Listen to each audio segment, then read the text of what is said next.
Yung mga sir, magandang umaga. Bali ano, ito Mitsubishi Adventure. Anong year model to, sir? 99. Adventure na 99.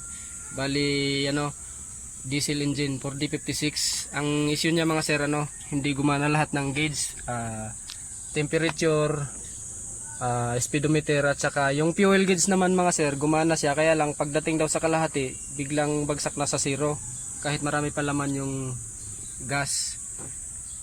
Inuna ko muna mga sir yung ano, yung temperature gauge niya. Bali hindi kasi siya gumana. Yan.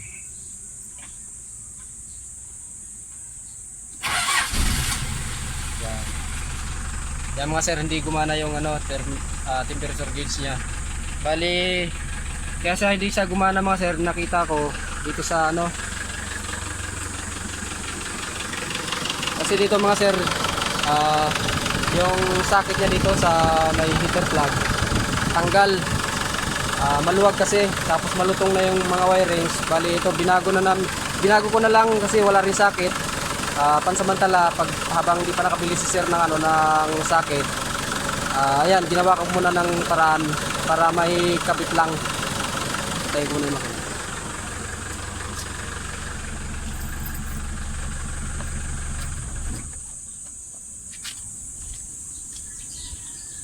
Yan, bali ginawan ko muna ng paraan mga sir para ano, may kabit lang dito sa ano, sa connection niya. Yan, dito yan mga sir. Itong isa sa heater, itong isa sa temperature. Yan, parehas yan sila tanggal mga sir. Heater at saka sa temperature. But yan. Ayan mga sir, paandarin ko doon ulit.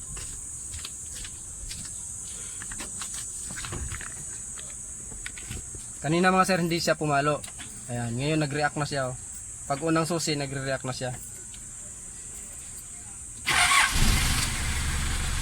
Yan. Yan. Malamig pa kasi mga sir, oh. Kaya hindi pa siya ano, masyadong nataas.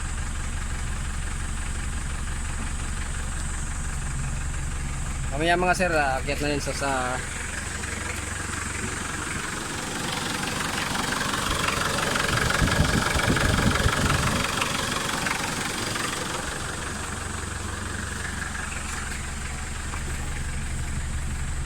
yung mga sir, oh.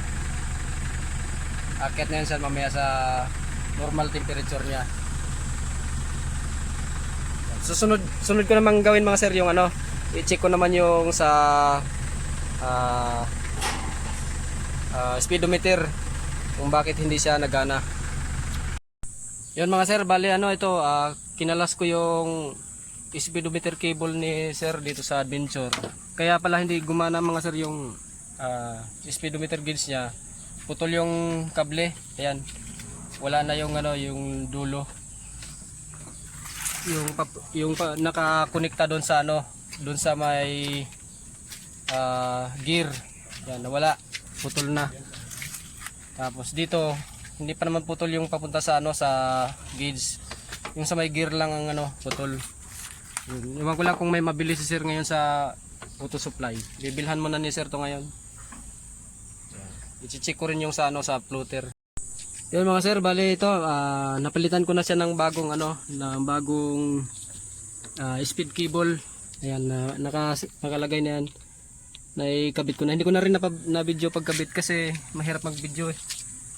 Ayan, bago na yan mga sir, yung speed cable. Ayan, ayan, nakakabit na mga sir, oh. Doon. Ito yung luma.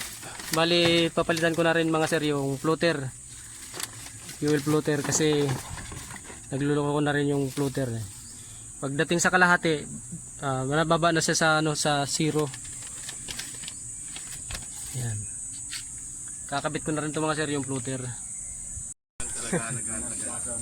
Yan mga sir, bali ito, nabilhan rin ni sir ng ano, ng socket pala yung ano, yung dito sa may heater plug tsaka connection ng ano, sa temperature gauge. Yan, naikabit ko na yung socket. Yan, bali test drive na lang din namin ni sir ngayon yung ano, para malaman kung gumana yung ano, speedometer cable na bago na pinalit. Mga sir, bali naka-salpak na yan dyan. Yan, yung bagong ano mga sir, yung cable. Saka doon sa ilalim, nakakabit na. Ilagay ko na lang yung ano, takip dito. Yan mga sir, bali ito, test drive namin ni sir yung ano, yung adventure. Yan, yung speedometer niya, kumana na. Yan, bakit na siya. Kaya lang hindi pa todo kasi traffic eh. Yan. Dito kasi kami sa Dasma. May mga sasakyan sa unahan kaya yan. Pero naakyat naman na sir. Dati talaga sir, hindi talaga siya umakyat sir, no? Yan kumagalaw.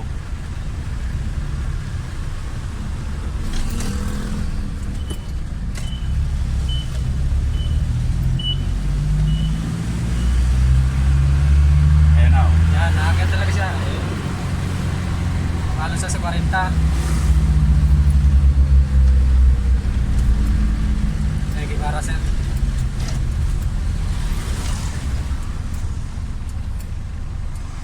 Tapos yung fuel niya sir, ayan.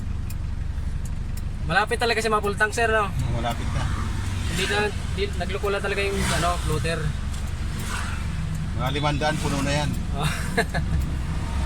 Naano na kasi dun sa lobby nung tinanggal ko yung floater.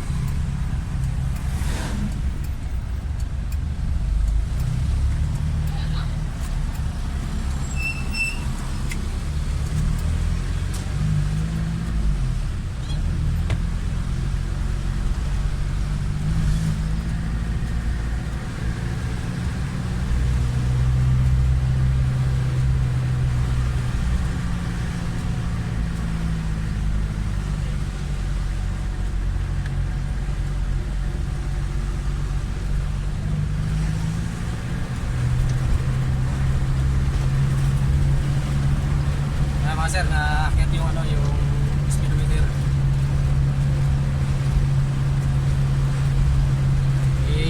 Sasakyan sa unahan kasi kaya di may tulo ni sir eh. Pero nagana na siya.